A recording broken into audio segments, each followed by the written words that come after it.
بسم الله الرحمن الرحيم. கஷ்டம், இந்த பூமியில் ஏற்படுகின்ற துன்பம், இந்த பூமியில் ஏற்படுகின்ற வேதனை, இவற்றிற்கெல்லாம் காரணம் என்ன தெரியுமா? கேள்வி பலவாக இருந்தாலும் பதில் ஒன்றுதான். இதற்கெல்லாம் முக்கிய காரணம் அத்துனூப், பாவங்கள். இந்த பூமியில் எந்த ஒரு சோதனையும் விழுவதில்லை, இந்த பூமி பாவத்தால் நிரம்புவதாலே தவிர. அல்லாஹ் ரப்புல் ஆலமீன் கூறுகிறான், சூரத்துர் ரூம் 41வது வசனம், ظهر الفساد في البر والبحر بما كسبت أيدي الناس. கடலிலும் நிலத்திலும் குழப்பங்கள் பரவுகிறது. ஏன்? மனிதர்களுடைய கரங்கள் சம்பாதித்த பாவத்தால். சூரத்து ஷூரா 30வது வசனம், وما أصابكم من مصيبة فبما كسبت أيديكم. எந்த ஒரு சோதனைகளும் உங்களை சூழ்வதில்லை, உங்களுடைய கரங்கள் சம்பாதிக்கும் பாவங்களாலே தவிர. சூரத்துல் அன்ஆம் 146வது வசனம், ذلك جزيناهم ببغيهم يعني أي ظلمهم. அவர்களுடைய அநியாயத்தின் காரணத்தாலே அல்லாஹ் இந்த வேதனையை கூலியாக கொடுத்தான். சூரத்துல் ஆல இம்ரான் 11வது வசனம், فأخذهم الله بذنوبهم. அவர்களுடைய பாவங்களாலே அல்லாஹ் அவர்களை பிடித்தான். அல்லாஹ்வுடைய தூதர் ஸல்லல்லாஹு அலைஹி வஸல்லம் சொன்னார்கள், உணவின் விரிப்பை நோக்கி பசித்தவன் எப்படி பாய்வானோ அது போன்று எதிரிகள் என் சமூகத்தை நோக்கி பாய்வார்கள். அல்லாஹ்வுடைய தூதரே, அந்த நேரத்தில் நாங்கள் குறைவான எண்ணிக்கையில் இருப்போமா? அல்லாஹ்வுடைய தூதர் சொன்னார்கள், இல்லை, ஒருபோதும் இல்லை. பல் அன்தும் யௌமைதின் கஸீர் கஸீர். அதிகமான எண்ணிக்கையில் இருப்பீர்கள். ஆற்றில் வெள்ளப்பெருக்கத்திலே வரக்கூடிய நுரையை போன்று உங்களுடைய எண்ணிக்கை இருக்கும். என்ன அர்த்தம்?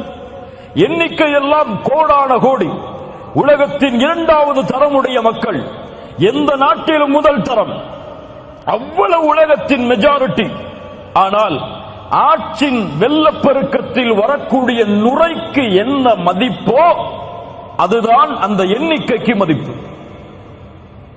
ஏன் அல்லாஹ்வுடைய தூதரே மேலும் சொன்னார்கள், அல்லாஹ் எதிரிகளுடைய பயத்தை, உங்களுடைய எதிரிகளுடைய உள்ளத்திலிருந்து உங்கள் மீதுள்ள பயத்தை அல்லாஹ் எடுத்து உங்களுடைய உள்ளத்தில் அல்லாஹ் வகுனை சாட்டுவான்.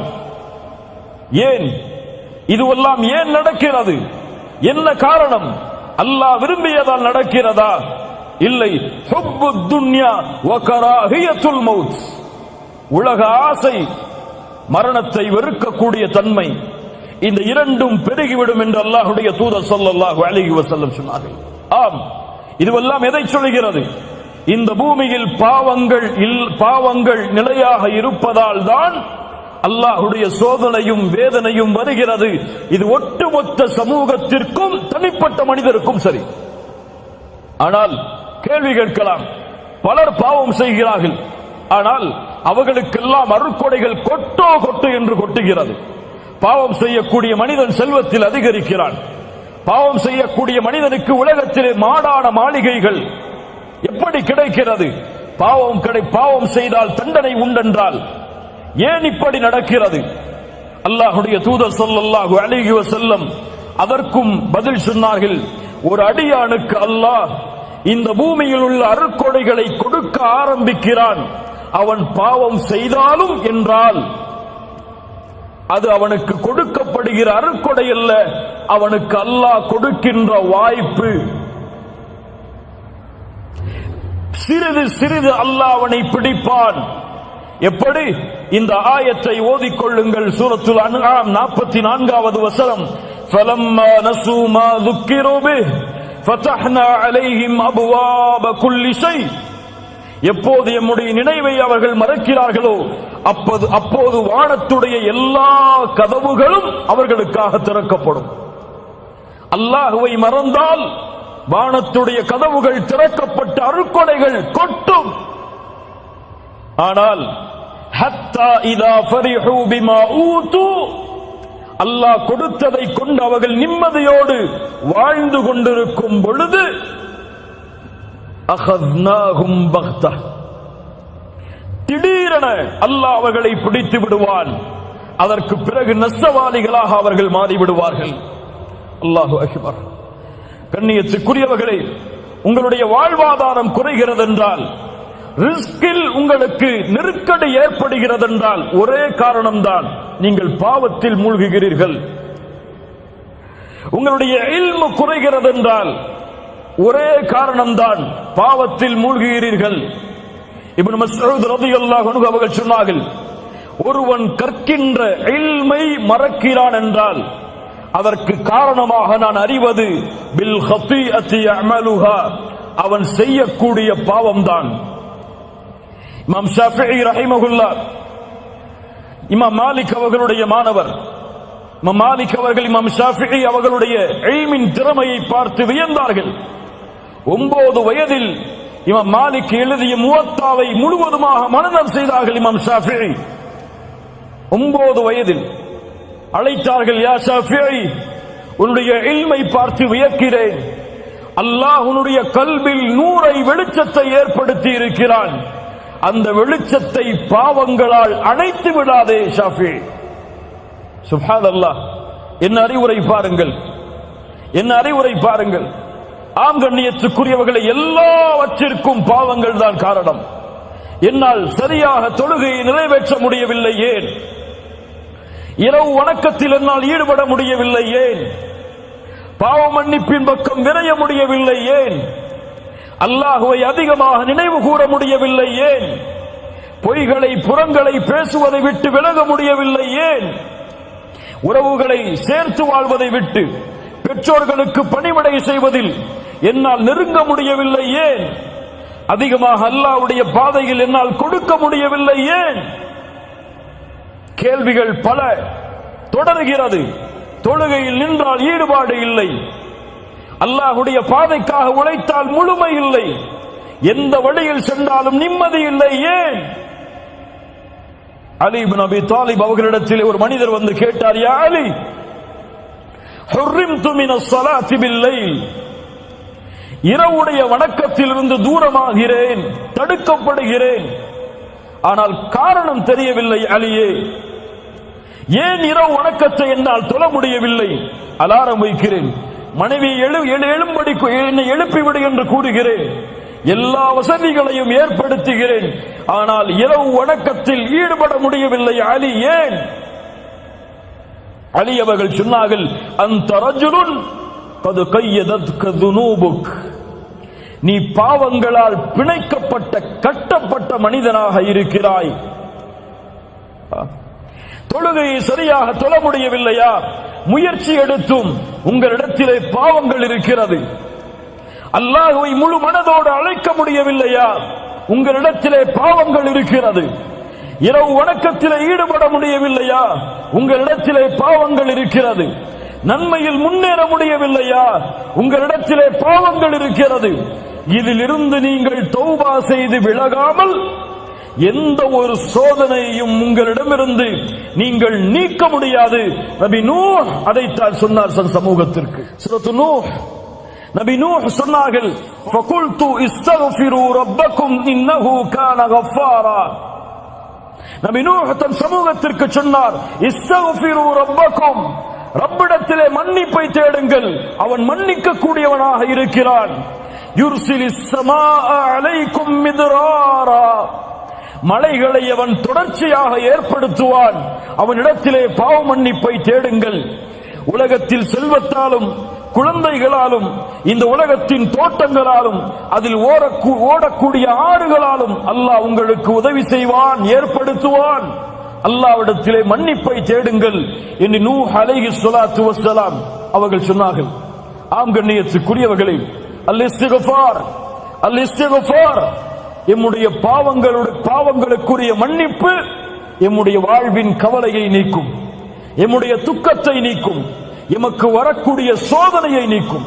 ஒரு சோதனை வருகிறது, வேகமாக செல்கிறீர்கள், ஒரு வாகன விபத்து ஏற்பட்டு விடுகிறது, அல்லது ஒரு வியாபாரத்திலே முன்னேறி கொண்டு செல்கிறீர்கள், நஷ்டம் ஏற்படுகிறது, குடும்ப உறவுகள் பிரிய காரணமாகிறது. அப்போது நினைக்காதீர்கள் இதற்கெல்லாம் வேறு காரணமாக இருக்குமோ, இதுவெல்லாம் வேறு யாராவதுடைய கண்ணின் காரணமாக ஏற்பட்டு இருக்குமோ என்று நினைக்காதீர்கள்.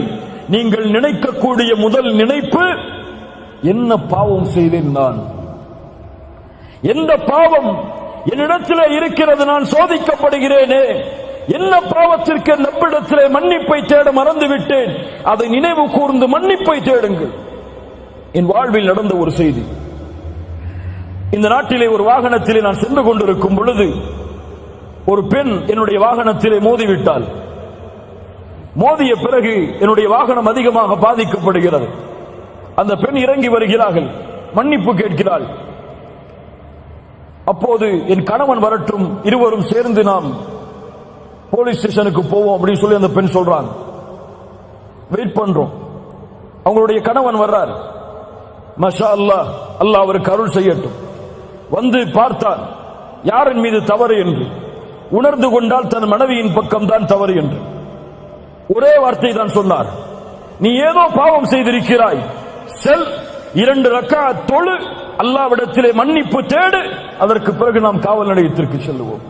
அல்லாஹு அக்பர். அந்த பெண் சொன்னால் பரவாயில்லை, நாம் சென்று விட்டு வந்து தொழுது மன்னிப்பை தேடுவோம்.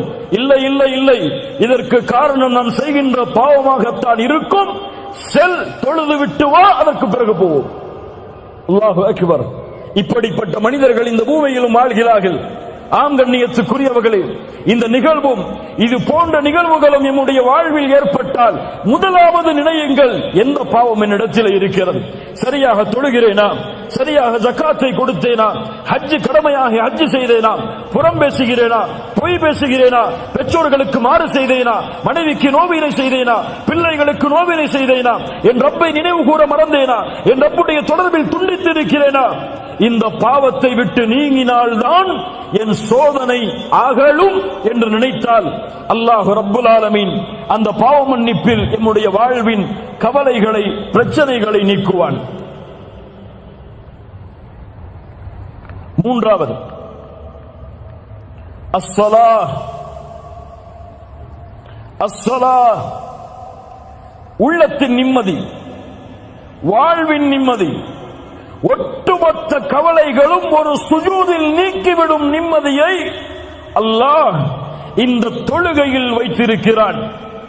அல்லாஹ் கூறுகிறான் சூரத்து தாஹா 124, 125வது வசனங்கள், وَمَنْ أَعْرَضَ عَنْ ذِكْرِي فَإِنَّ لَهُ مَعِيشَةً ضَنْكًا. அல்லாஹு அக்பர், அல்லாஹு அக்பர். குர்ஆன் பேசுகிறது, கேளுங்கள்.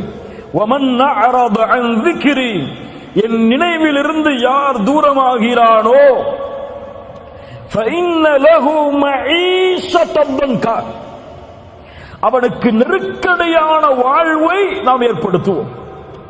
கோடிகள் இருக்கும், ஆனால் நெருக்கடி இருக்கும். லட்சங்கள் குமையும், நெருக்கடி இருக்கும். நெருக்கடியான வாழ்வை ஏற்படுத்துவோம். ஏன்? என் நினைவில் இருந்து அவன் தூரமானால்.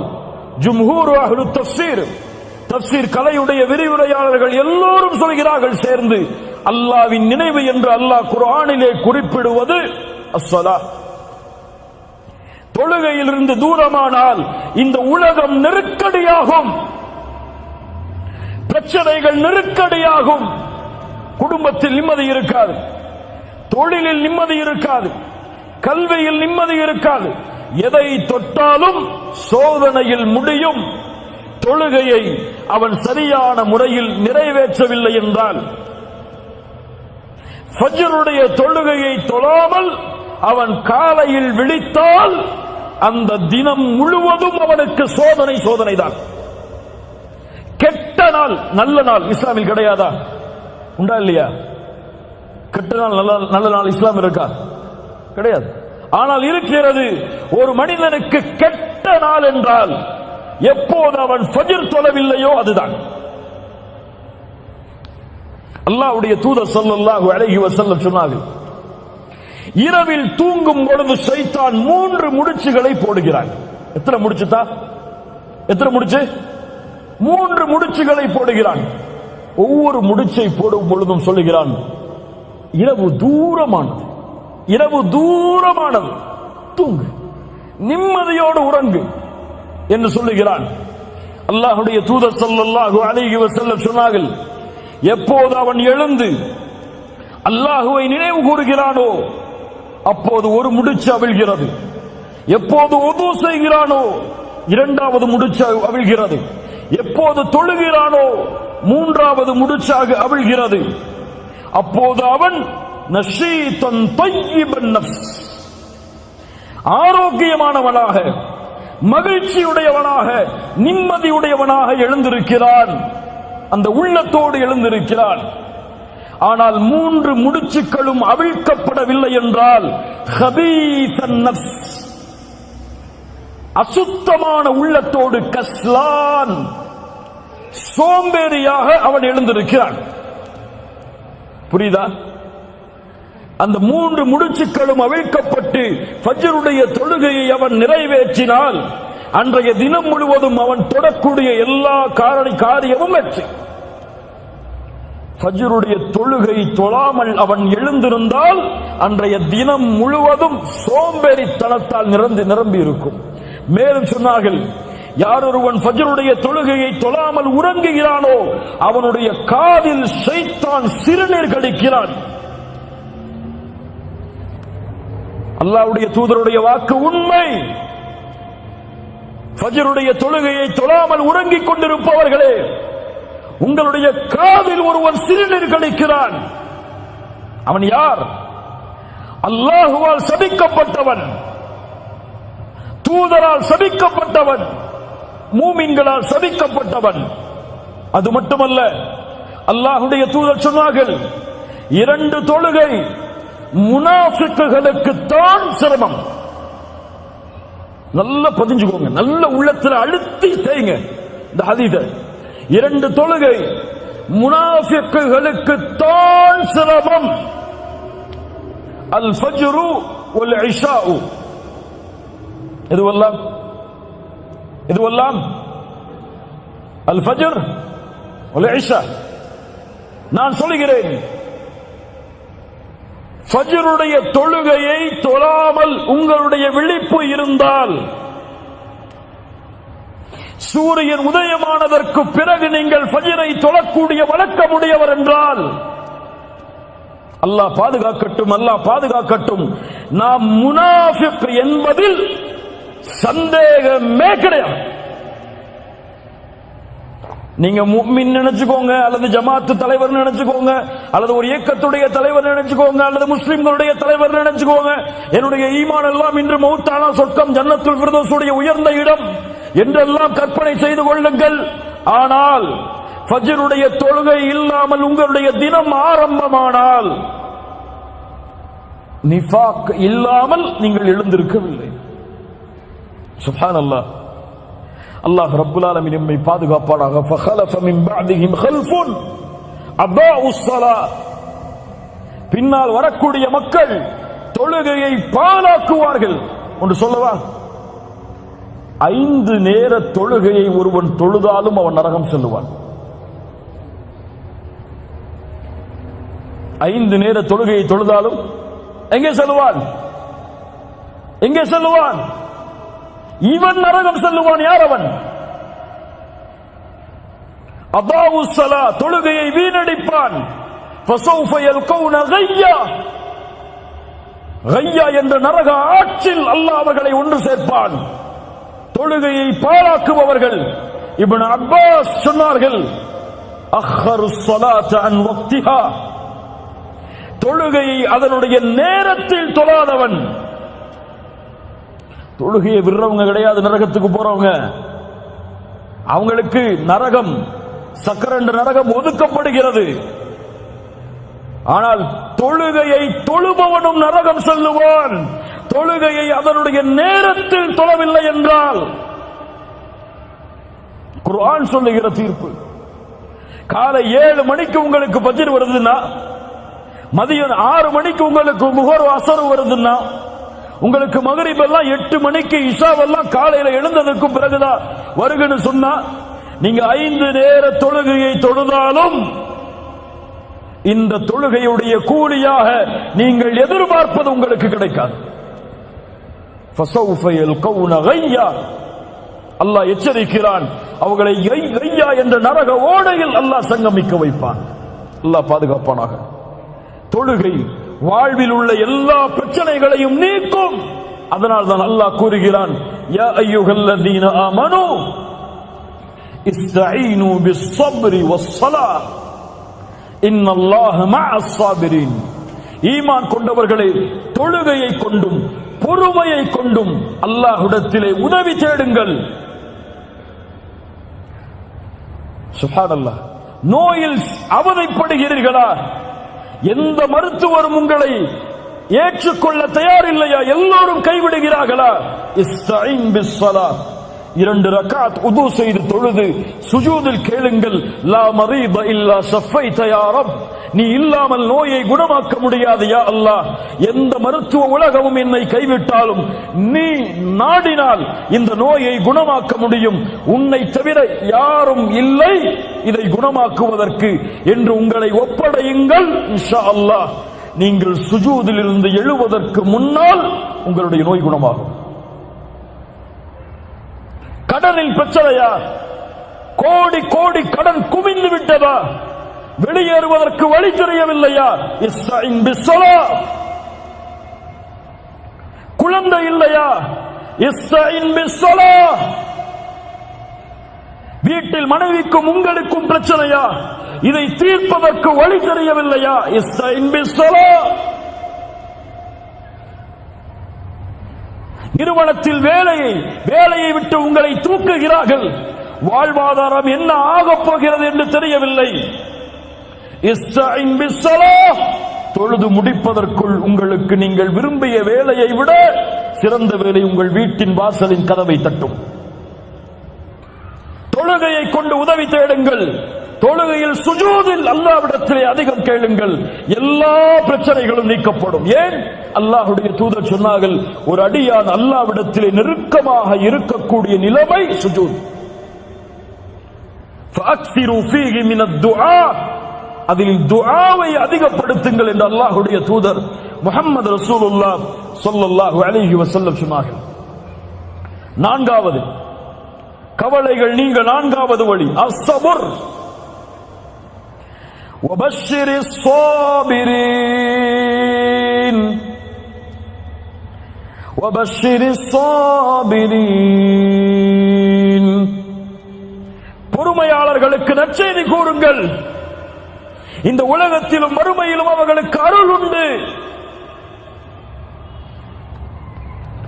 சுப்ஹானல்லாஹ். யா அய்யுஹல்லதீன ஆமனூ இஸ்தஈனு பிஸ்ஸப்ரி வஸ்ஸலாஹ். பொறுமையை கொண்டும் தொழுகையை கொண்டும் உதவி தேடுங்கள். இன்னல்லாஹ மஅஸ் ஸாபிரீன். அந்த பொறுமையாளர்களோடு தான் அல்லாஹ் இருக்கிறான். அல்லாஹ் உங்களோடு இருந்தால், உங்களிடத்தில் பொறுமை இருந்தால் அல்லாஹ் அதை நீக்க மாட்டானா? அந்த கஷ்டத்தை நீக்குவதற்கு இருக்க தேவையான ரப்பே உங்களோடு இருந்தால் அந்த கஷ்டம் எங்கே போகும்? சுப்ஹானல்லாஹ். பாடங்களை படியுங்கள். நபி யாக்கூப் அலைஹிஸ்ஸலாத்து வஸ்ஸலாம் தான் விரும்பக்கூடிய குழந்தை நபி யூசுப், சகோதரர்கள் திட்டம் தீட்டுகிறார்கள் என்று கூறினால் கனவை வெளிப்படுத்தாத யூசுஃபே என்று சொன்னார்கள். ஆனால் அந்த சகோதரர்கள் திட்டம் தீட்டி சகோதரனை எப்படியாவது அழித்து தந்தையின் விருப்பத்தை நாங்கள் அடைய வேண்டும் என்பதற்காக திட்டம் தீட்டி நபி யூசுஃபை கிணற்றில் வீசுகிறார்கள். கிணற்றில் ஒரு நபி, அந்த வழியாக வந்த வியாபார கூட்டம் மிஸ்ருக்கு சென்று அங்கே சந்தையில் நபி யூசுஃபை விலை பேசுகிறார்கள். ஒரு அடிமையாக, ஒரு அடிமைத்தனத்தில் ஒரு நபி எஜமானருடைய வீட்டிற்கு சென்றால் அங்கே எஜமானருடைய மனைவியின் மூலமாக மிகப்பெரிய சோதனை, அதன் மூலமாக சிறைச்சாலையில் ஒரு நபி, தந்தையும் மகனும்.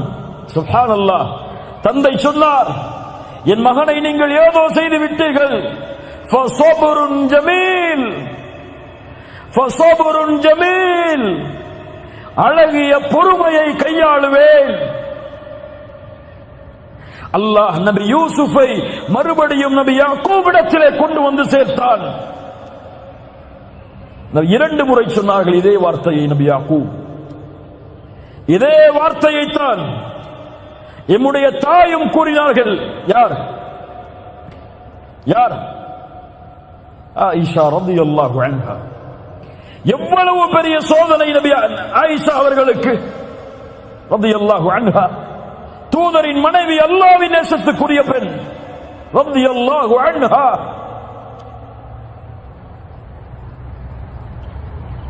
இந்த உலகத்தில் அருவருக்கத்தக்க ஒரு பாவத்தோடு ஒரு நபியின் மனைவி இணைக்கப்படுகிறார்கள். ஒரு சித்தீக்கின் மகள். தூதர் அல்லாஹ்வுடைய வசனத்தை எதிர்பார்த்திருக்கிறார்கள். சஹாபாக்களில் சிலர் அந்த தவறை பற்றி பேச ஆரம்பிக்கிறார்கள் மக்களிடத்தில். அல்லாஹ் அவர்களுடைய பாவங்களை மன்னிக்கட்டும். அல்லாஹ்வுடைய தூதரும் சஹாபாக்களும் என்ன செய்வதென்று திளைத்திருக்கிறார்கள். ஆயிஷா அவர்களுக்கு அந்த செய்தி போய் சேருகிறது. கவலையில் அழுது அழுது அழுது ஆயிஷா அவர்களுடைய உள்ளம் நெருக்கடியால் சூழ்கிறது. பல நாட்களுக்கு பிறகு ஆயிஷா அவர்களை அல்லாஹ்வுடைய தூதர் சந்திக்க செல்கிறார்கள். அதுவரை சலாமை தவிர வேறு பேச்சு கிடையாது. தன் கணவர் தன்னோடு பேச மறுக்கிறார். மூமின்களிடத்திலும் தன்னை பற்றிய தவறான செய்திகள் பரப்பப்படுகிறது. எவ்வளவு பெரிய நெருக்கடி ஆயிஷாவுக்கு ரலியல்லாஹு அன்ஹா. அல்லாஹ்வுடைய தூதர் சொல்லுகிறார்கள், ஆயிஷா, அபூபக்கரும் அவர்களுடைய தாயாரும் அருகில் இருக்கிறார், அவருடைய மனைவியும் அருகில் இருக்கிறார்கள். ஆயிஷா அவர்களுடைய தாயாரும் இருக்கிறார்கள், தந்தையும் தாயும். அல்லாஹ்வுடைய தூதர் சொல்கிறார்கள், ஆயிஷா, இப்படி கேள்விப்பட்டேன். நீங்கள் செய்திருந்தால் மன்னிப்பை தேடுங்கள். அல்லாஹ் பாவத்தை உணர்ந்து மன்னிப்பை தேடுபவர்களை மன்னிப்பான். செய்யவில்லை என்றால் அல்லாஹ் உங்களை பரிசுத்தப்படுத்துவான். நீங்கள் என்ன சொல்லுகிறீர்கள்? அபூபக்கரை பார்த்து சொன்னார்கள், ஆயிஷா ரலியல்லாஹு அன்ஹா, அல்லாஹ்வுடைய தூதருடைய நண்பரே, உங்களுடைய தூதருக்கு பதில் சொல்லுங்கள். அபூபக்கர் சொன்னார்கள், என்ன சொல்லுவது? என் தாயே, ரசூலுக்கு பதிலளியுங்கள். என்ன சொல்லுவது நான்? என்ன சொல்வது நான் என்று அவர்கள் இருவரும் திளைத்து நிற்கிறார்கள். ஆயிஷா ரலியல்லாஹு அன்ஹா அவர்கள் சொன்னார்கள், அல்லாஹ்வுடைய தூதரே, இந்த செய்தி உங்களிடத்திலே வந்து சேர்ந்தது. நீங்கள் இதை அல்லாஹ்வுடைய வசனத்தை எதிர்பார்த்து இருக்கிறீர்கள். ஆனால் நானோ அல்லாஹுவை சாட்சியாக வைத்து கூறுகிறேன், நான் தூய்மையான பெண்தான். இந்த உலகத்தில் எந்த குற்றமும் நான் செய்யவில்லை. நபி யாக்கூபுடைய அடையாளத்தை தான், அந்த உதாரணத்தை தான் என்னுடைய வாழ்விலும் நான் எடுத்துக் கொள்கிறேன். இந்த சோதனையிலிருந்து நான் வெளியே வர வேண்டும் என்றால் ஒரே வழிதான், ஃபஸப்ருன் ஜமீல் வல்லாஹுல் முஸ்தஆனு அலா மா தஸிஃபூன். அழகிய பொறுமையை கையாளுவேன். ஏன் நபி யாக்கூபிடத்திலே இருந்த அந்த பொறுமை? இவ்வளவு பெரிய இட்டுக்கட்டப்பட்ட செய்தியை சுமந்த ஆயிஷா ரலியல்லாஹு அன்ஹா அவர்களிடத்திலே இருந்த அந்த பொறுமை ஏன் நம்மிடத்திலே இல்லை? ஃபஸப்ருன் ஜமீல் வல்லாஹுல் முஸ்தஆனு அலா மா தஸிஃபூன். அல்லாஹ் நபி யாக்கூபுக்கு அந்த பொறுமையின் கூலியாக அவர்கள் நினைத்ததை விட நபி யூசுஃபுடைய அந்தஸ்தை உயர்த்தி அல்லாஹ் திருப்பி கொடுத்தான்.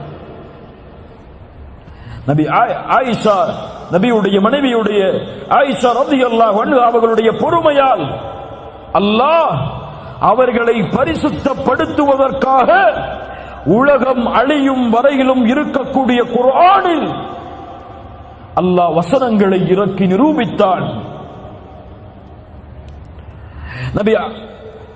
நபியுடைய மனைவியாகிய ஆயிஷா அவர்களுடைய கற்புக்கு அல்லாஹ் சாட்சி கூறினான் அந்த பொறுமையால். நபி யூனுஸ் அதே சோதனையை சந்தித்தார், பொறுமையோடு இருந்தார். நபி நூஹ் 950 ஆண்டு காலம் அழைப்பு பொறுமையோடு இருந்தார். முஹம்மது ரசூலுல்லாஹ் ஸல்லல்லாஹு அலைஹி வஸல்லம் எவ்வளவு சோதனைகள் மக்காவில், எவ்வளவு சோதனைகள். நபி சுஜூதில் முஷ்ரிக்குகள், மக்கத்து காஃபிர்கள் அந்த தூதரின் மேல் ஒட்டகத்தின் கழிவை வீசினார்கள். சுமையா ரலியல்லாஹு அன்ஹா, யாசிர், அம்மார், ஒரே குடும்பம் ஒரு பெண்ணுக்கு முன்னால் கொடுமைப்படுத்தப்பட்டார்கள். அல்லாஹ்வுடைய தூதர் என்ன சொன்னார்கள்? சப்ரன் ஆல யாசிர், யாசிருடைய குடும்பத்தார்களே பொறுமையை கையாளுங்கள், நீங்கள் தங்கக்கூடிய இடம் நாளை மறுமையில் சொர்க்கம். அஸ்ஸபர், அஸ்ஸபர், என் ரப்பு எனக்கு கொடுத்தது, இதில் நான் பொறுமையோடு இருப்பேன். என் ரப்பு இதை விட்டு என்னை இதை விட்டு அல்லாஹ் பாதுகாப்பான். என் ரப்பு எனக்கு வழிகாட்டுவான், அதுவரை பொறுமையை கையாளுவேன், பொறுமையோடு இருப்பேன். என்ன சோதனை வந்தாலும் சிரமம் வந்தாலும் சபர். வபஷ்ஷிரி ஸாபிரீன் இன்னல்லாஹ மஅஸ் ஸாபிரீன். ஐந்தாவது அத்தவக்குல் அலல்லாஹ், கவலைகள் நீங்க. ஐந்தாவது வழி அல்லாஹுவின் மீது உறுதியான நம்பிக்கை. அல்லாஹுவின் மீது அசைக்க முடியாத உறுதியான நம்பிக்கை. என் கஷ்டத்தை என் ரப்பை தவிர யாரும் நீக்க முடியாது. அம்மை யுஜீபுல் முல்தர்ர இதா தஆஹு வ யக்ஷிஃபுஸ் ஸூ. கஷ்டத்தில் சிக்கி தவிப்பவர் அழைக்கும் பொழுது அந்த அழைப்பிற்கு யார் பதில் கொடுப்பது? சிரமங்களை யார் நீக்குவது? இலாஹும் அல்லாஹ், அல்லாஹுவை விட வேறொரு இலாஹ் கடவுள் இருக்கிறாரா? அல்லாஹ் கூறுகிறான், وَمَن يَتَوَكَّلْ عَلَى اللَّهِ فَهُوَ حَسْبُهُ. யார் அல்லாஹ்வின் மீது நம்பிக்கை கொண்டிருக்கிறார்களோ அவர்களுக்கு அல்லாஹ் ஒருவன் போதுமானவன். அல்லாஹ்வுடைய தூதர் சொன்னார்கள், யார் அல்லாஹ்வின் மீது அசைக்க முடியாத நம்பிக்கையை வைத்திருக்கிறார்களோ, ஹக்க தவக்குலிஹி, உண்மையான தவக்குலை கொண்டிருக்கிறார்களோ, அவர்களுக்கு அல்லாஹ் பறவைகளுக்கு எப்படி உணவளிக்கிறானோ அப்படி உணவளிப்பான். அது காலையில் பசியோடு செல்லுகிறது, மாலையில் வயிறு நிரம்ப திரும்பி வருகிறது. அப்ப என்ன அர்த்தம்? வீட்டுல உட்கார்ந்துட்டு அல்லாஹ் மேல நம்பிக்கை இருக்கு, அல்லாஹ் எனக்கு ரிஸ்க கொடுப்பான்னு சொல்லி உட்கார்ந்து இருக்க சொல்லல. என்ன சொன்னாங்க அல்லாஹ்வுடைய தூதர்? அந்த பறவை பசியோடு என்ன சொன்னார்கள்? கிளம்பி செல்கிறது, ஒரு முயற்சி எடுத்து செல்லுகிறது, அல்லாஹ் அதனுடைய வயிற்றை நிரப்புகிறான்.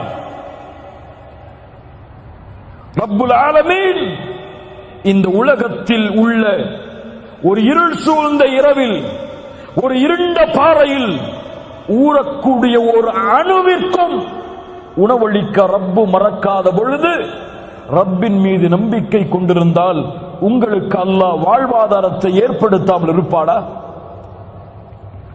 என் ரப்பை சார்ந்திருக்கிறேன், என் ரப்பின் மீது நம்பிக்கை வைத்திருக்கிறேன், இந்த கவலையை அல்லாஹ் நீக்குவான், இந்த துக்கத்தை அல்லாஹ் நீக்குவான். அத்தவக்குல் கவலைகளை நீக்கும். கவலைகள் நீங்க. ஐந்தாவது வழி அல்லாஹ்வின் மீது உறுதியான நம்பிக்கை. ஆறாவது அல்லாஹ்வின் மீது நல்லெண்ணம், ஹுஸ்னு ظنி பில்லாஹ். இது முக்கியமான விஷயம், கவனிச்சு கேளுங்க. அல்லாஹுவை நீங்கள் எப்படி உங்களுடைய உள்ளத்தில் மேன்மைப்படுத்துகிறீர்களோ அப்படி உங்களுடைய மேன்மையும் அல்லாஹ்விடத்தில். அல்லாஹ்வின் மீது எந்த நம்பிக்கையில் நீங்கள் உறுதியான நம்பிக்கையை வைத்திருக்கிறீர்களோ அதே எண்ணம்தான் அல்லாஹ்விடத்தில். அல்லாஹுவோடு நீங்கள் எப்படி நடந்து கொள்கிறீர்களோ அப்படித்தான் அல்லாஹ்வும் உங்களோடு நடந்து கொள்வான். என் ரப்பு என் கவலையை நீக்குவான். அல்லாஹ் உங்கள் கவலையை நீக்குவான். என் ரப்பு என் நோயை குணப்படுத்துவான். அவன்தான் குணப்படுத்த முடியும். அவன் மீது நம்பிக்கை இருக்கிறது, நல்லெண்ணம் இருக்கிறது. அல்லாஹ் குணப்படுத்துவான். அல்லாஹ் குணப்படுத்துவான். என் ரப்பு என் கவலையை நீக்குவான், கடனை நீக்குவான். என் ரப்பின் மீது நம்பிக்கை இருக்கிறது, நல்லெண்ணம் இருக்கிறது. ஏன்? அவன் என் நஃப்ஸை விட என்னை நேசிக்கிறான். அல்லாஹ் என் நஃப்ஸ் என்னை நேசிப்பதை விட, என் உயிரை நான் விரும்புவதை விட என் ரப்பு என்னை நேசிக்கிறான்.